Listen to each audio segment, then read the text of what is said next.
In a world where dreams collide with silence, where failure cuts deeper than a blade, one voice dared to rise, a voice forged in the dust of rural Tennessee, tempered by heartbreak, and lifted by a mother's unspoken love. Welcome to Heartfelt Tales, where we uncover the raw, unfiltered stories that shake the soul and stir the heart. I'm your storyteller, diving into the shadows of struggle to bring you light you'll never forget. Today, we unravel the deaf mother and the singing daughter, a 15,000-word epic spanning 25 years of grit, tears, and triumph, packed with twists that'll leave you breathless. From a child's shaky first note to a Grammy stage that rocked the world, this video is loaded with every pulse-pounding detail, 3 crushing failures, a mother's quiet sacrifices, and a climax that'll hit you like a freight train. Don't miss a second, watch to the end to catch the full story, because every moment builds to something unforgettable. If this hits you hard, smash that like button, drop a comment with your thoughts, did Lila's journey break you too, and subscribe with the bell on so you never miss a tale this raw. Buckle up, this is Heartfelt Tales, and we're just getting started. Introduction, the deaf mother and the singing daughter. The house smelled of threadbare cotton and the faint tang of kerosene from the old heater that rattled in the corner. It was a small, sagging place, tucked into a dusty corner of rural Tennessee, where the paint peeled like sunburned skin and the roof groaned under every storm. 8-year-old Lila Hart didn't mind the cracks in the walls or the way the floorboards creaked beneath her bare feet. To her, it was home, because her mother was there, and that was enough. Lila sat cross-legged on the thread-worn rug that night, her small hands clutching a hairbrush she pretended was a microphone. The room was dim, lit only by a single bulb dangling from a frayed cord, casting shadows that danced across her face. She closed her eyes and sang, a soft, lilting tune she'd made up about the moon and the stars, her voice threading through the quiet like a silver ribbon. It wasn't loud, but it was pure, the kind of sound that could hush a room if anyone else had been there to hear it. Across from her, Eleanor Hart sat in a wooden chair, her sewing machine silent for once. Her hands rested in her lap, still dusted with chalk from marking fabric. She was a slight woman, her dark hair pulled into a messy bun, her face etched with lines that told stories Lila was too young to understand. Eleanor couldn't hear the song, hadn't heard a sound since a fever stole her hearing at age 6, but her eyes followed Lila's every move. They were bright, those eyes, alive with a warmth that needed no words. As Lila's voice rose and fell, Eleanor's lips curved into a smile, and her hands lifted from her lap. She shaped them into signs, quick and graceful, you're my star. Lila giggled, dropping the hairbrush. Did you like it, Mama? She asked, her voice loud and clear, though she knew it wouldn't reach her mother's ears. She scrambled to her feet and crossed the room, plopping onto Eleanor's lap. The chair creaked under their combined weight, but Eleanor wrapped her arms around her daughter, pulling her close. She nodded, then signed again, beautiful. Always beautiful. Lila beamed, resting her head against her mother's chest, feeling the steady thump of a heartbeat that seemed to say more than words ever could. That heartbeat had been Lila's anchor since the day she was born. Eleanor had raised her alone, a quiet warrior in a world that didn't make space for a deaf woman with no money and a baby to feed. Lila's father had left when she was 2, a shadow of a man who'd promised the moon and delivered nothing but a note on the kitchen table. Eleanor never spoke of him, not that she could speak much anyway, her voice a rough whisper she rarely used. Instead, she poured herself into her work, stitching dresses and hemming pants for neighbors who paid her in crumpled dollars and leftover casseroles. Every night, she sat at that sewing machine, her shoulders hunched, her fingers flying over fabric until her eyes burned and her hands ached. It wasn't much, but it kept the lights on and put a pencil in Lila's hand for school.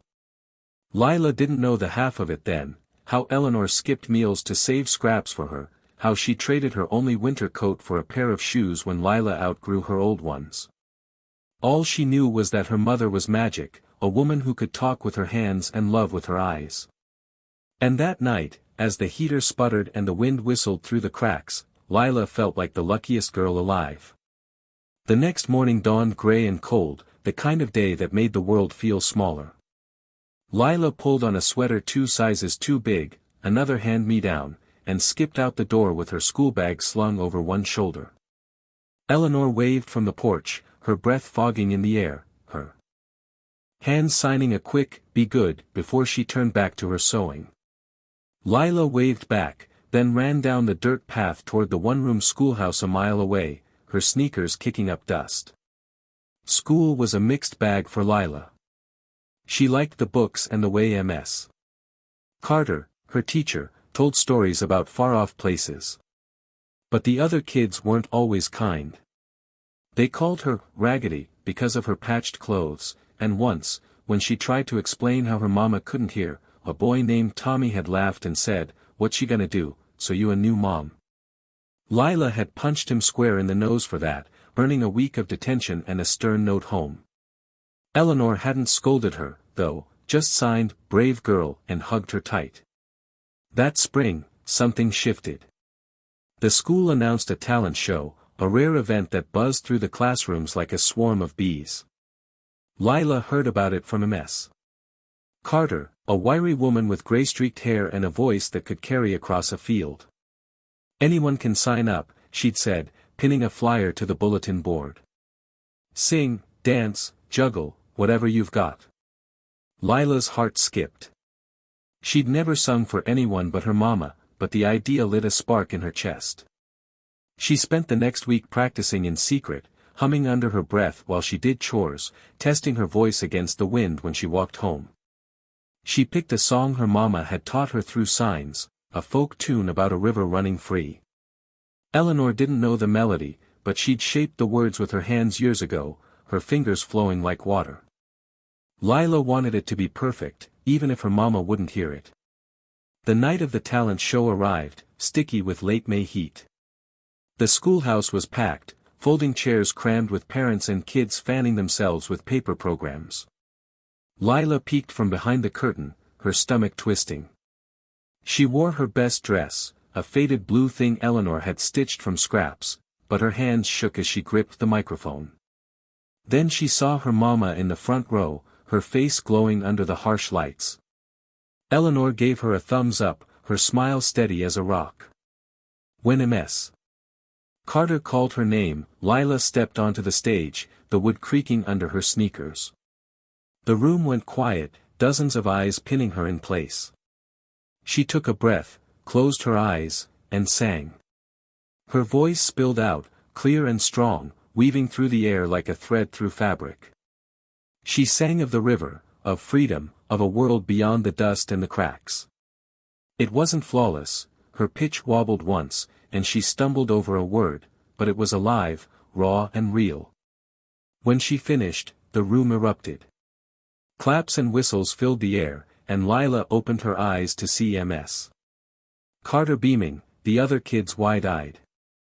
But her gaze locked on Eleanor. Her mama didn't clap like the others, her hands stayed still, pressed to her chest. Then, slowly, she raised them and signed, "My star. My beautiful star."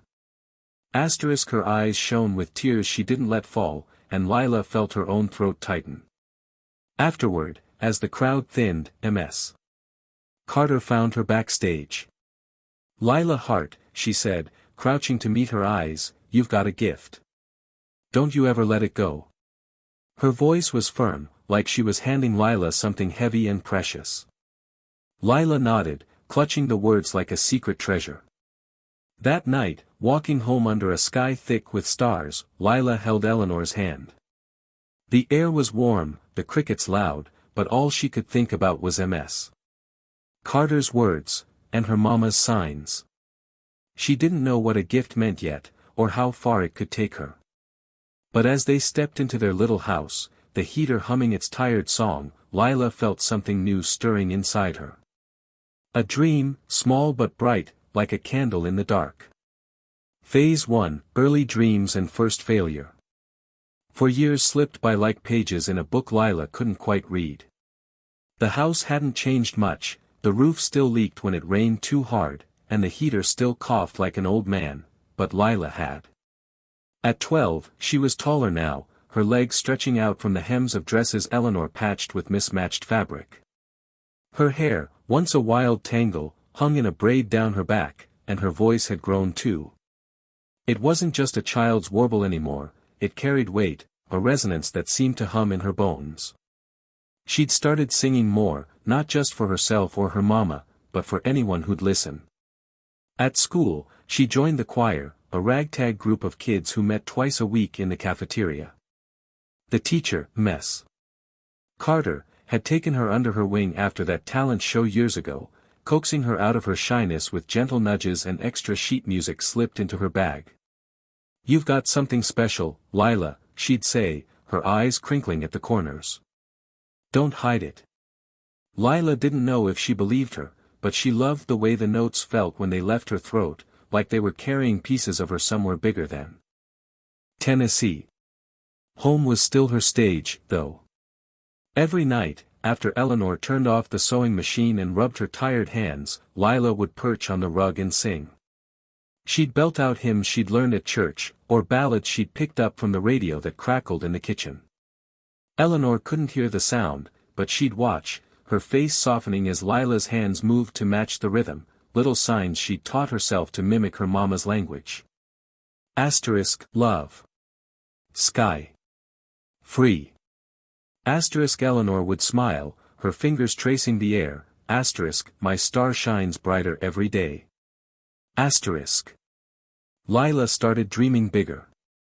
She'd found an old cassette player at a yard sale, traded for $1 she'd scraped together from collecting bottles along the road. It was scratched and temperamental, but it worked. She'd sit in her tiny room, a corner of the house sectioned off with a curtain, and record herself, her voice tinny through the cheap speaker. She'd play it back, wincing at the stumbles, grinning at the parts that sounded right. One day, she'd whisper to the dark, "I'll be on the radio. People will hear me. Mama will feel it." Eleanor saw the spark in her daughter's eyes and fed it however she could. Money was tight, tighter than ever, with the factory in town cutting orders and leaving her with fewer hems to sew, but she saved.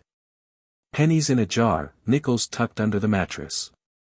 One afternoon, when Lila turned 13, Eleanor came home with a small paper bag. Her hands shook as she handed it over, signing, "For you. For your voice." Inside was a microphone, not a fancy one, just a second-hand thing with a dented grill, but to Lila, it was gold. She hugged her mama so hard the chair nearly tipped, tears pricking her eyes. "I'll make you proud," she said, her voice breaking. Eleanor just nodded, her own eyes glistening. That microphone became her treasure. She'd practice with it every chance she got, holding it close like it could carry her dreams to the world. The neighbors started to notice. Old Mrs. Jenkins next door would lean out her window and holler, "Sing louder, girl, I'm half deaf over here." Lila would laugh and oblige, her voice spilling over the dusty yards. It felt good, like she was building something real. Then came the chance she'd been waiting for. One sticky June day, when the air buzzed with cicadas, Ms. Carter waved a flyer in choir practice. "Listen up," she said, her voice cutting through the chatter. "WKRV, the radio station out in Clarksville, is holding a singing contest next month. First prize is $50 and a spot on their Saturday show. Anyone want to try?" The room erupted in whispers, but Lila's heart thudded so loud she barely heard them. Clarksville was 30 miles away, farther than she'd ever been, but the idea of singing on the radio lit her up like a firework. She ran home that afternoon, the flyer clutched in her sweaty hand. Eleanor was at the sewing machine, her foot pumping the pedal, but she stopped when Lila burst in. "Mama, look!" Lila said, thrusting the paper forward. "A contest. I could win, I could be on the radio." Eleanor took the flyer, her brow furrowing as she read the blocky print. Then she looked up, her hands hesitant before signing, "It's far." "I don't know," Lila's face fell, but she pressed on. "Please, Mama. I'll do extra chores. I'll help more." Just let me try. Eleanor studied her daughter's pleading eyes, then sighed, a silent puff of air, and nodded. Okay. We'll go. The next few weeks were a blur. Lila practiced every day, her voice echoing through the house as she worked on a song she'd written herself. It was simple, about a bird breaking free from a cage, but it felt like hers, raw and true. Eleanor watched her, stitching late into the night to finish a dress order that would pay for the bus tickets. She didn't say much, didn't need to. Her hand said it all, you're ready. The day of the contest dawned hot and bright. Lila wore the dress Eleanor had made, a pale green thing with uneven stitches but a heart sewn into every seam. They caught the early bus to Clarksville, a rattling old thing that smelled of diesel and sweat. Eleanor sat beside her, her hands folded tight, her face pale from a night of no sleep. Lila chattered the whole way, nerves bubbling out in a stream of words, about the song, the stage, the prize. Eleanor just smiled, signing, sing with your heart. That's enough. Clarksville was louder and busier than home, with cars honking and people spilling across the sidewalks. The radio station sat in a squat brick building, its sign buzzing with neon. Inside, the lobby was packed, kids and adults clutching guitars, fiddles, and microphones, all eyeing each other like rivals. Lila's stomach flipped as she signed in, her name scrawled in shaky pencil. Eleanor squeezed her hand, her fingers steady, you're my star. Shine. When her turn came, Lila stepped onto the makeshift stage, a platform in a stuffy room with a single microphone and 3 judges in folding chairs. The crowd was small but noisy, a mix of contestants and families fanning themselves with programs. She spotted Eleanor near the front, her green dress a splash of color against the gray walls. Lila took a breath, gripped the microphone, her real one, the dented treasure, and opened her mouth. Nothing came out. The first note stuck in her throat, a lump she couldn't push past. Her hands shook, the microphone slipping in her sweaty grip. The judges stared, pencils poised. Someone in the back coughed. Lila tried again, forcing the words, a bird in a cage, but they cracked, splintering into a squeak. Her mind went blank, the lyrics she'd rehearsed 100 times vanishing like smoke. The room tilted, faces blurring, and then she heard it, a snicker from the crowd. Then another.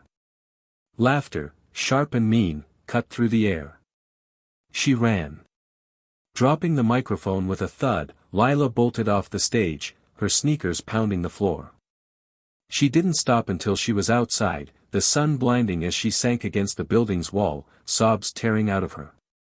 She'd failed her mama, failed herself. All those hours, all that hope, gone in a heartbeat. Eleanor found her there, her shadow falling soft across the pavement. She knelt, her knees creaking, and pulled Lila into her arms.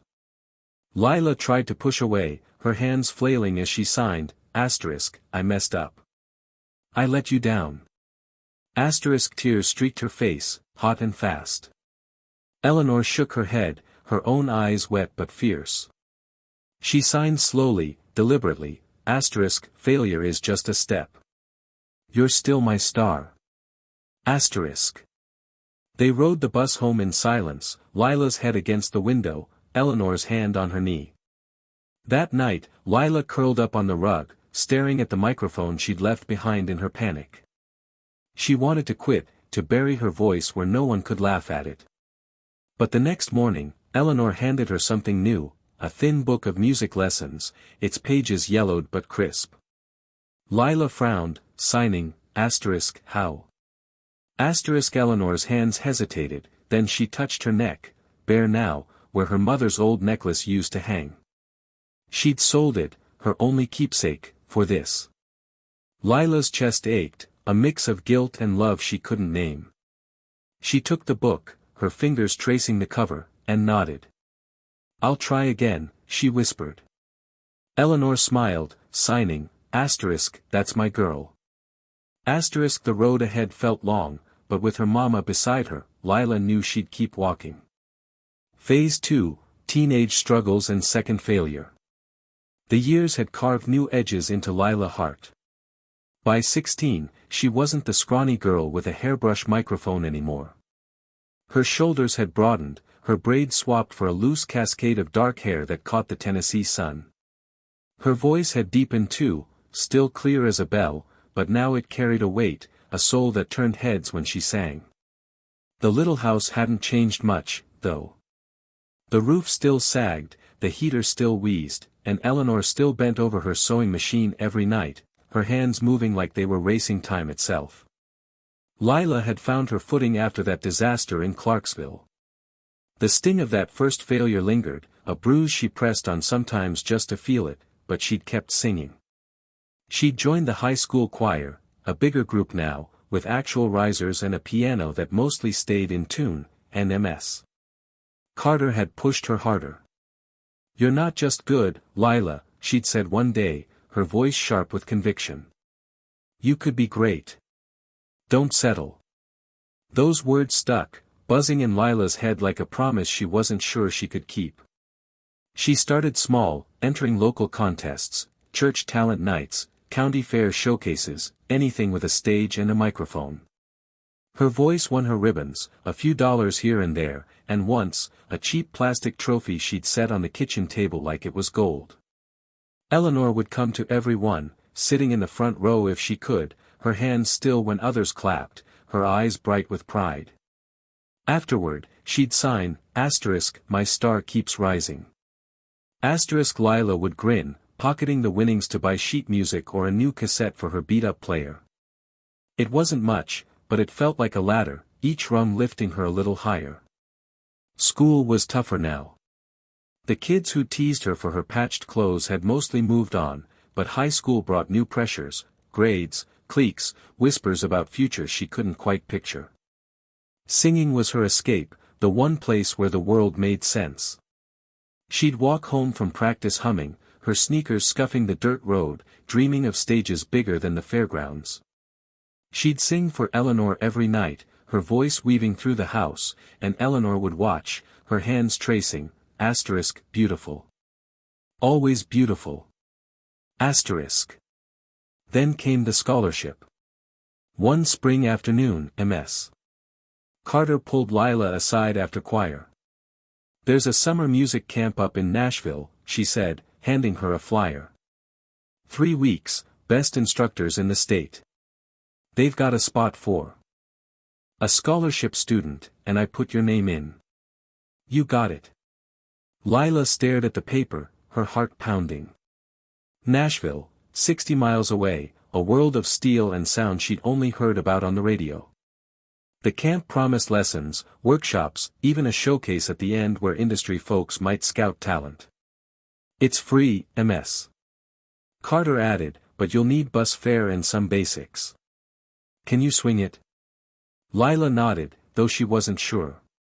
She ran home, the flyer flapping in her hand, and found Eleanor at the sewing machine, her shoulders hunched over a pile of denim. "Mama, look," she said, breathless. "A camp, in Nashville. I got a scholarship." Eleanor paused, her foot lifting off the pedal, and took the flyer. Her eyes scanned it, then flicked up to Lila's face, searching. "Far," she signed, her hands slow. Expensive. Lila's grin faltered. "I'll figure it out," she said. "I'll work weekends, anything. Please, Mama." Eleanor's lips pressed thin, but after a long moment, she nodded. "We'll make it work." Eleanor took on extra shifts, late nights hemming curtains for a lady in town, early morning stitching aprons for the diner. Lila saw the toll it took, the way her mama's hands trembled when she signed, the shadows under her eyes growing darker. She tried to help, taking odd jobs, babysitting, weeding gardens, but it wasn't enough. One night, she caught Eleanor rubbing her wrists, wincing as she flexed her fingers. "You okay, Mama?" Lila asked, her voice soft. Eleanor smiled, signing, fine. For you, I'm fine. Lila swallowed the lump in her throat and turned away, guilt gnawing at her. By June, they'd scraped together the bus fare, $30, a fortune in their world. Lila packed a duffel bag with clothes and her microphone, the dented one Eleanor had given her years ago. The morning she left, Eleanor stood on the porch, her hair loose in the breeze, signing, sing loud. Make them see you. Lila hugged her tight, feeling the fragility in her mama's frame, then boarded the bus with a mix of fear and fire in her chest. Nashville was a shock, tall buildings, honking horns, music spilling from every corner. The camp was held in a sprawling community center, its halls alive with kids strumming guitars, tapping drums, belting scales. Lila felt small at first, her small-town roots showing in her faded jeans and nervous smile. But when she sang, heads turned. Her instructors praised her range, her raw emotion. "You've got heart, kid," one said, a grizzled man with a guitar slung over his shoulder. "Polish that up, and you'll go far." The final week brought the showcase, a performance for parents, locals, and a handful of industry scouts. Lila worked her song to death, a ballad she'd written about roots and wings, her voice soaring in the empty practice rooms. On the third day, a man in a crisp suit cornered her after a session. "Name's Randall," he said, handing her a card. "I scout for Capitol Records. You nail that showcase, and I'll get you an audition in front of the big shots. Deal?" Lila's hands shook as she took the card, nodding dumbly. An audition. A real shot. She could taste it, her voice on vinyl, her name in lights, her mama feeling it all. She called home that night from a payphone, her quarters clinking as she told Eleanor everything. "He said Capitol Records, Mama. If I do good, I could make it." She couldn't hear Eleanor's response, just imagined her hands signing, my star. Lila hung up, buzzing, and threw herself into rehearsals. The showcase was 4 days away. She'd be ready. But 2 days later, the call came.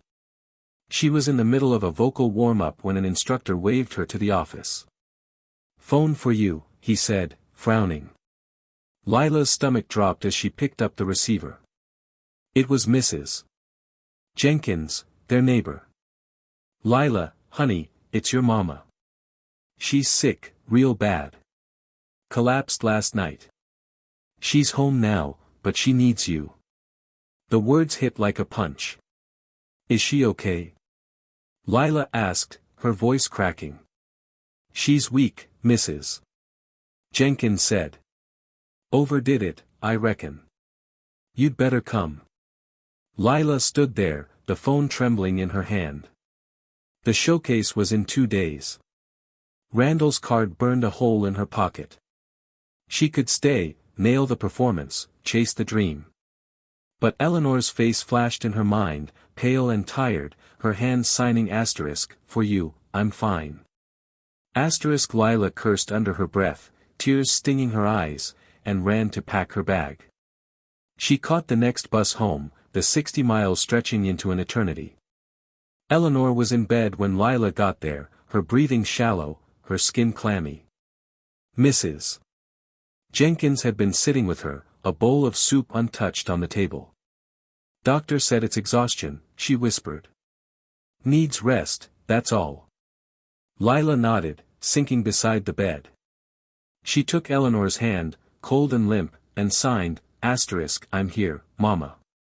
I'm not leaving." Eleanor's eyes fluttered open, a weak smile crossing her face. "You should be singing," she signed, her hands slow. Lila shook her head. "Not without you." The showcase came and went. Lila didn't call the camp, didn't explain. She stayed by Eleanor's side, fetching water, making broth, watching her mama's strength creep back. A week later, she got a letter. Randall had moved on. "Missed your shot," it read. "Good luck." She crumpled it, her chest tight with rage and grief. She'd chosen family, and it had cost her everything. That night, she snapped. Eleanor was sitting up, sipping tea, when Lila's hands flew, sharp and angry. Why can't you be stronger? Why do I always have to lose because of you? The words hung there, cruel and heavy. Eleanor's face crumpled, tears spilling as her hands shook. I'd give my life for your voice. I'm sorry I'm not enough. Lila froze, the fight draining out of her. She dropped to her knees, sobbing, and signed, No, Mama, I'm sorry. I didn't mean it. Eleanor pulled her close, their tears mixing, their hands finding each other in a silent I love you. They reconciled, but the weight stayed. Lila felt trapped, by poverty, by guilt, by a dream she couldn't reach. Eleanor's quiet tears that night, as she signed her fear of holding Lila back, cut deeper than any failure. Lila was growing up, torn between sacrifice and ambition, and the road ahead looked darker than ever. Phase 3, Young Adulthood and Third Failure. Lila Hart was 22 when she left the only home she'd ever known. The little house in rural Tennessee, with its creaking floors and patched roof, had started to feel like a cage, one she loved but couldn't breathe in anymore. She'd saved every dime from odd jobs and small gigs, enough for a bus ticket to Memphis, a city she'd heard pulsing with music and promise on the radio. Her voice was stronger now, weathered by years of practice and pain, and she carried it like a weapon she wasn't sure how to wield. The day she left, Eleanor stood on the porch, her thin frame wrapped in a shawl, signing, Go shine, my star. Lila hugged her tight, feeling the brittleness in her mama's bones, and promised to come back soon. Memphis hit her like a wave, gritty streets, neon signs, the hum of blues and soul spilling from every corner. She rented a room in a boarding house, a cramped space with a sagging bed and a window that overlooked an alley. It wasn't much, but it was hers. She found work as a waitress at a diner off Beale Street, the kind of place where the coffee was strong and the tips were weak. Her days blurred into a rhythm, slinging plates of biscuits and gravy, wiping down sticky tables, counting quarters at the end of her shift. But her nights were for singing. She'd haul her dented microphone to open mic nights, dive bars, anywhere with a stage and a crowd. Some nights, they clapped. Others, they barely looked up from their beers. Either way, she kept going. She sent money home every month, $10 here, $20 there, whatever she could spare. Eleanor's letters came back, scribbled by Mrs. Jenkins since her mama's hands shook too much to write now. She's proud of you, they'd say. She's not so good, though. Cough won't quit. Lila's stomach twisted each time she read those words. Eleanor's health had been slipping for years, exhaustion, arthritis, a body worn thin by decades of labor. Lila called when she could afford the payphone, her voice bright to mask the worry. I'm getting closer, Mama, she'd say. You'll see. She imagined Eleanor nodding, signing, my star, even as her strength faded. At 23, Lila started to gain traction. A bar owner downtown booked her for a regular slot, 3 songs every Friday, $20 a night. Her voice filled the smoky room, raw and aching, drawing bigger crowds each week. A local paper ran a blurb about her, calling her the girl with the heartbreak voice. She clipped it out, mailed it to Eleanor with a note, Look, Mama, they're starting to hear me. Eleanor's reply came slow, a shaky sign traced by Mrs. Jenkins, I always heard you. Lila tucked it under her pillow, a talisman against the grind. Then came the third chance, the biggest yet. One rainy night, a flyer caught her eye at the diner, America's Rising Star, a national TV singing competition filming auditions in Memphis.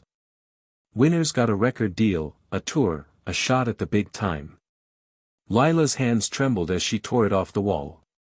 She auditioned on a whim, standing in a line that snaked around a convention center, her jeans soaked from the downpour. When her turn came, she stepped into a glaring spotlight, her microphone clutched tight, and sang, a song she'd written about a daughter chasing dreams for a mother who couldn't hear them. The judges, 3 stern faces behind a table, leaned forward. "You've got it," one said, a woman with sharp eyes. "You're in." Lila made it through the early rounds, each performance broadcast to millions. She'd watched the replays at the diner, her co-workers cheering as her face flickered on the grainy TV. She dedicated every song to Eleanor, her voice carrying a love that words couldn't touch. Back home, Mrs. Jenkins hauled an old set into Eleanor's house, borrowed from a neighbor, so her mama could watch. "She cries every time," Mrs. Jenkins wrote. "Signs your name over and over." Lila clung to that image, Eleanor's hands moving, her star still shining in her mama's eyes. By 25, Lila was in the semi-finals. The stakes were higher now, bright lights, a live audience, cameras zooming in on every tremble. She'd made it through weeks of cuts, her voice holding steady, her story tugging at hearts nationwide. The deaf mother's daughter, the host called her, and the crowd ate it up. She picked her semi-final song carefully, a soaring ballad about rising from ashes, one she'd poured her soul into. "This is for my mama," she said into the mic, her voice steady. "She's my everything." The music swelled, and she began. At first, it was perfect. Her notes hit clean, her chest opening to let the sound flood out. The audience swayed, hands raised, a sea of faces caught in her spell. But halfway through, something shifted. The pressure, the lights, the eyes, the weight of Eleanor watching, crawled up her throat. Her breath hitched, a tiny falter, and then her voice cracked. Not a soft wobble, but a jagged break, splitting the melody in two. She pushed through, her hands shaking, but the damage was done. The final note landed flat, a wounded thing that echoed in the stunned silence. The judges' faces said it all, pity, disappointment. The host rushed her off stage, his smile tight. That night, the results aired, and Lila's name wasn't called. She was out. The internet exploded, tweets and posts tearing her apart. Asterisk, talentless hack. All hype, no pipes. Should have stayed in the sticks. Asterisk, she read them on a borrowed phone at the diner, her stomach churning, until she shoved it away and walked out into the rain. She'd failed, again. Bigger, harder, in front of the world. She took the bus home the next day, her duffel slung over her shoulder, defeat heavy in her bones. Memphis faded behind her, the city's hum replaced by the quiet drone of the highway. When she stepped off in her old town, the air smelled of dust and pine, familiar and suffocating. Mrs. Jenkins met her at the stop, her face grim. "Your mama's worse," she said. "Been saving her strength to see you." Lila's heart sank as she followed her home. The house looked smaller, frilier, like it was sinking into the earth. Eleanor lay in bed, a quilt pulled to her chin, her breathing shallow. Her hair was gray now, thin strands fanning the pillow, and her hands rested limp at her sides. Lila dropped her bag and knelt beside her, tears burning. "I'm done, Mama," she said, her voice breaking. "I can't keep failing you." Eleanor's eyes opened, cloudy but fierce, and her hands lifted, trembling as she signed, asterisk, "You sing for me, not them. Don't stop." Asterisk. Lila shook her head, signing back, asterisk, "I lost everything. It's over." Asterisk. Eleanor's face tightened, and she reached under the mattress, pulling out a small tin box. Her fingers fumbled to open it, revealing a stack of crumpled bills, tens, fives, ones, every penny Lila had sent home over the years. She'd saved it all, untouched, a secret hoard. Eleanor pushed it into Lila's hands, signing, asterisk, "For your voice. One more try." Asterisk. Her hands shook so hard the box nearly slipped, her knuckles white with effort. Lila stared at the money, then at her mama's face, lined with years of quiet sacrifice, eyes wet with a belief that hadn't wavered. The weight of it hit her, the nights Eleanor had gone hungry, the pain she'd hidden, all for this. Tears spilled as Lila clutched the box, signing, why? Eleanor's hands moved slow, deliberate, because you're my star. Always. Her breath hitched, a tear sliding down her cheek, and Lila broke, sobbing into her mama's frail shoulder. She didn't sleep that night. She sat by the bed, the tin in her lap, counting the bills, nearly $200, a fortune born of love. Eleanor slept fitfully, her chest rising and falling, and Lila watched her, the failures replaying in her mind. Clarksville. Nashville. Now this. Each one had carved her deeper, stripped her bare, but here was her mama, still holding her up. She thought of the online venom, the cracked note, the dreams she'd buried on that stage. And then she thought of Eleanor's hands, shaky, fierce, clutching that money like it was her last gift. By morning, something shifted. Lila's resilience, battered and bruised, flickered back to life. She wouldn't quit, not for the world, but for the woman who'd given her everything. She'd take that money, record a demo, send it out. One last shot, not for fame, but for her mama. Eleanor's belief was her anchor, and as the sun rose, Lila whispered, "I'll make you proud," her voice soft but sure. #3. Climax, 2,500 words. Lila Hart sat in the dim light of her childhood home, the tin box of Eleanor's savings open on the kitchen table. It was late summer, the air thick with heat and the hum of crickets outside. She was 25 now, her hands calloused from years of waitressing, her voice tempered by failure after failure. The money, $200 in crumpled bills, stared back at her, a testament to her mama's quiet, relentless love. Eleanor slept in the next room, her breathing ragged, her body frail after years of giving more than she had. Lila traced a finger over the bills, her chest tight. This was it, one last shot, not for the world, but for the woman who'd never stopped believing in her. She took the money to Memphis the next week, her duffel slung over her shoulder, determination burning in her gut. She'd found a small recording studio online, nothing fancy, just a guy named Jake who'd worked with local acts and charged cheap rates. The place was a cramped room above a pawn shop, its walls lined with foam and wires dangling from the ceiling. Jake, a wiry man with a beard and a soft drawl, listened as Lila explained her plan. "Got a song," she said, her voice steady. "Wrote it for my mama. I need it to be real." He nodded, sizing her up. "Let's hear it." Lila stepped into the booth, her dented microphone in hand. She'd bought a new one years ago, but this one felt right. She closed her eyes and sang. The song was simple, born from the ashes of her failures, a melody about a daughter reaching for the sky, tethered to a mother who couldn't hear but felt every note.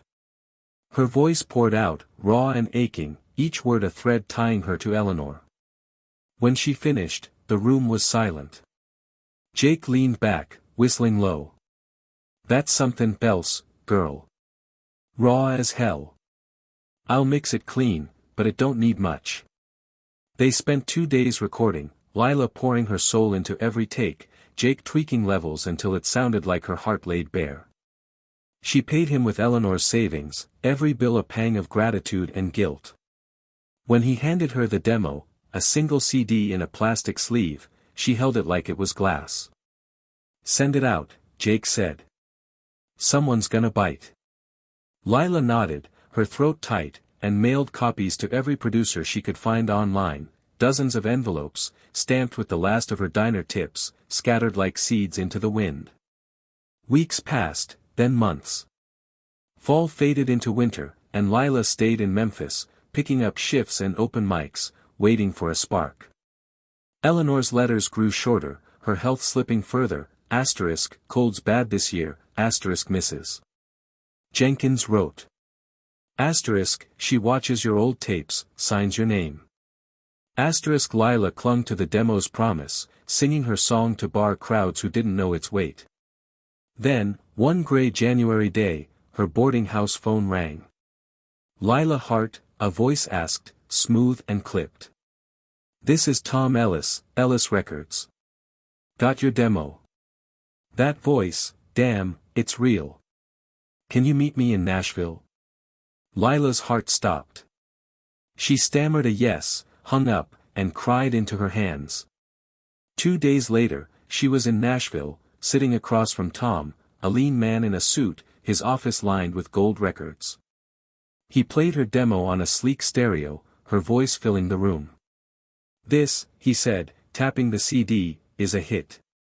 Emotional, gritty, unique. Sign with me, and we'll make it happen." Lila signed the contract with shaking hands, her mind spinning. A deal. A real deal. They recorded the single in a proper studio, polished but still raw, her voice cutting through strings and a soft piano. Titled For Her Heart, it was released in June 2024, a quiet drop that turned into a tidal wave. Radio stations picked it up, then streaming charts, then TV spots. Lila's story, the deaf mother's daughter, spread like wildfire, her song climbing into the top 10. She watched it unfold from her tiny room, calls flooding in for gigs, interviews, a tour. By fall, she was opening for bigger acts, her name in lights, her voice reaching farther than she'd ever dreamed. Every paycheck, she sent half home, medicine for Eleanor, a new heater, anything to ease her mama's load. March 25, 2025, arrived like a thunderclap, the Grammy Awards, Los Angeles, a night Lila could barely fathom. For Her Heart had earned her a nomination for Best New Artist, a long shot she'd never expected to win. She'd begged Eleanor to come, chartering a private nurse and a wheelchair to make it possible. "You have to be there, Mama," she'd said over the phone, her voice thick. "It's for you. Mrs. Jenkins relayed Eleanor's reply, "I'll feel you, my star." The night was a blur of lights and noise, red carpets, flashing cameras, stars Lila recognized from magazine covers. She wore a simple green dress, Eleanor's favorite color, stitched by a designer who'd heard her story. Backstage, she paced, her hands sweaty, her demo microphone tucked in her bag for luck. Eleanor was in the audience, front row, her wheelchair flanked by the nurse. Lila peeked through the curtain, her heart lurching at the sight, her mama, frail but upright, her eyes locked on the stage. When the Best New Artist category came, Lila held her breath. The presenter, a pop star with a megawatt smile, tore open the envelope. And the Grammy goes to Lila Hart, For Her Heart. The room exploded, applause crashing like waves. Lila froze, her mind blank, until a stagehand nudged her forward. She stumbled to the mic, the gold statuette thrust into her hands, its weight grounding her. The crowd roared, thousands of voices, a wall of sound she'd never imagined. She glanced at Eleanor, whose hands pressed to her chest, feeling the vibrations of the cheers. Lila stepped to the microphone, her breath shaky. I don't know what to say," she started, her voice cracking. "This isn't just mine. It's hers." She turned to Eleanor, lifting her hands from the Grammy, and signed, "Mom, I'm singing for you with my heart." The gesture was slow, deliberate, each motion a thread of their shared language. The camera swung to Eleanor, zooming in as tears streamed down her lined face. Her hands rose, trembling but sure, signing back, "I always heard you." The screen behind Lila caught it, projecting their silent exchange to the world, and the audience gasped, then cheered louder, a tidal wave of emotion. Lila's throat closed, tears spilling as she gripped the award. "This is for my mama," she said, her voice breaking. "The woman who gave me everything, who worked herself to the bone so I could sing, who believed when I didn't. She can't hear my voice, but she's heard my heart every day of my life. This is hers." The crowd leapt to their feet, a standing ovation that shook the hall. Lila looked at Eleanor again, her mama's tears glistening under the lights, her smile small but radiant. For the first time, Eleanor felt her daughter's success, not through sound, but through the energy of the room, the love in Lila's signs. Backstage, Lila rushed to her mama, dropping to her knees beside the wheelchair. Eleanor's hands cupped her face, shaky and cold, signing, "My star. My beautiful star." Lila sobbed, pressing her forehead to Eleanor's, the Grammy clutched between them. "I did it, Mama," she whispered. "For you." Eleanor nodded, her tears falling onto Lila's hands, a silent hymn of triumph. The rest of the night blurred, photos, interviews, a whirlwind of congratulations, but that moment stayed sharp. Lila had climbed every rung of failure, Clarksville, Nashville, the TV stage, and landed here, her voice a bridge to her mama's heart. Eleanor's tears, as she heard Lila through their signs, closed a circle decades in the making. The world saw her now, but it was Eleanor's eyes that mattered, shining with a pride that needed no words. As they left the venue, Lila pushing the wheelchair through the chaos, she felt the weight lift, not gone, but shared. She'd won for herself, for her dreams, but most of all for the woman whose sacrifices had built this night. The crowd's cheers faded behind them, but Eleanor's hand in hers, signing, "I love you," was louder than any applause. 4. Resolution. The Tennessee summer had softened into fall by the time Lila Hart brought Eleanor home to something new. It was late August 2025, 5 months after the Grammy night that had changed everything. The air carried the scent of drying leaves and the faint promise of cooler days, a quiet shift that mirrored the one in Lila's life. She'd spent the spring and summer on a whirlwind, tour dates, interviews, a debut album climbing the charts, but her heart had stayed tethered to the dusty roads of her childhood.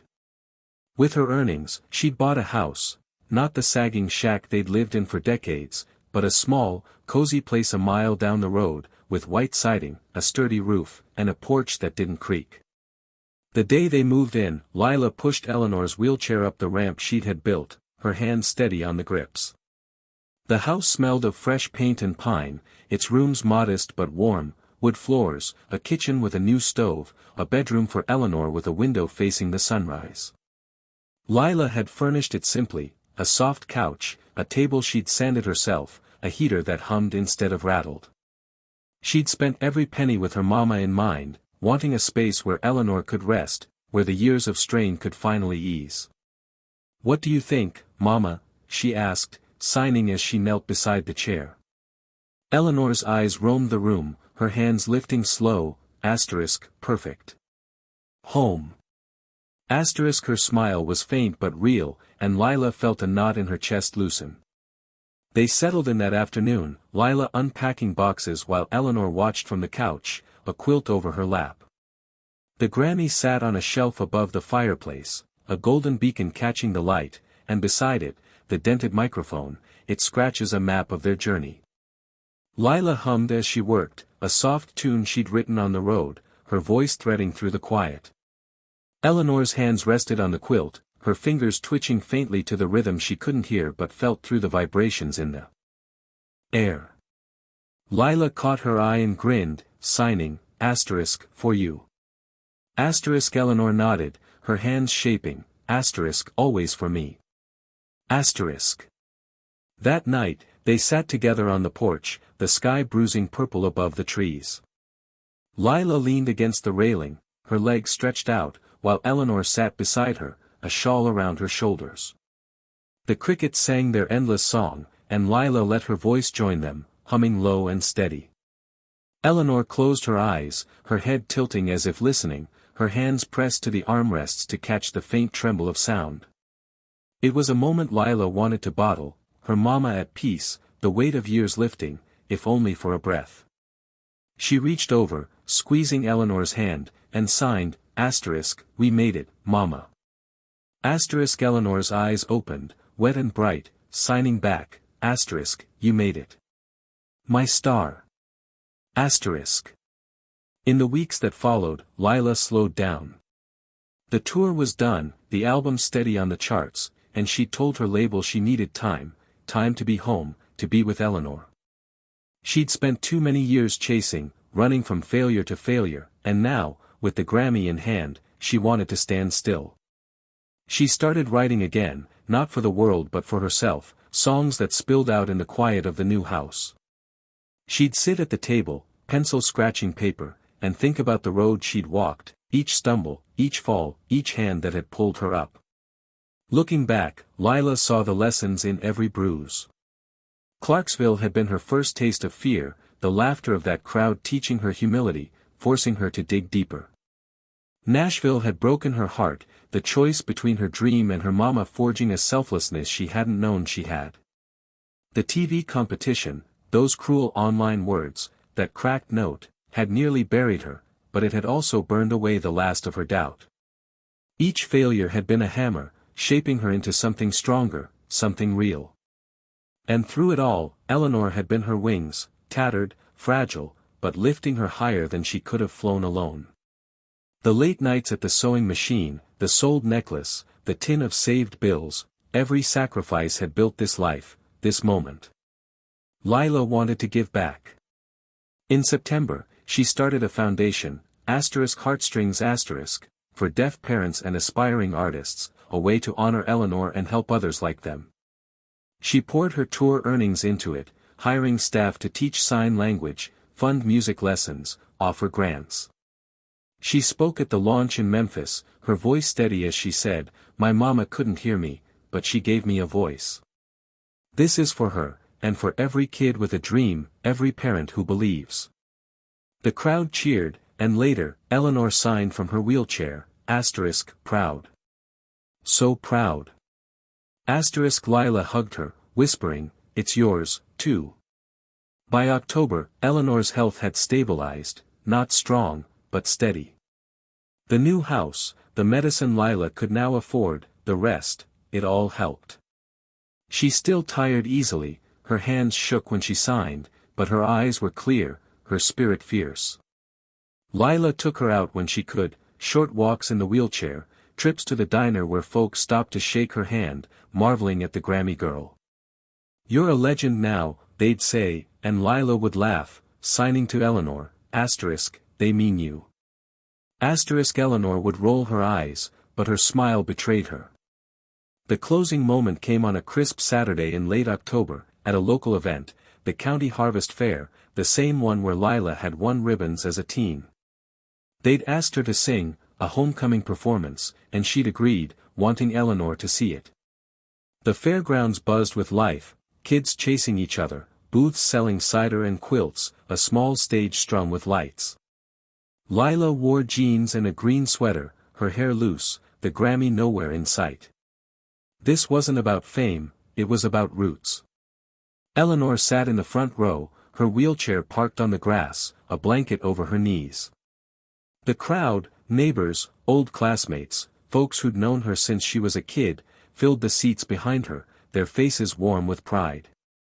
Lila stepped onto the stage, her old microphone in hand, and smiled at her mama. "This one's for you," she said, her voice carrying over the chatter. She didn't need to sign it, Eleanor knew. The song was new, written in the quiet of their new home, a gentle ballad about a daughter and a mother, a journey through dust and dreams. Lila's voice rose, clear and strong, weaving through the cool air. She sang of failures and fights, of hands that held her when she fell, of a love that didn't need sound to sing. The crowd swayed, some wiping tears, but Lila's eyes stayed on Eleanor. Her mama watched, her hands still at first, then lifting to rest on her chest, feeling the vibrations of her daughter's voice.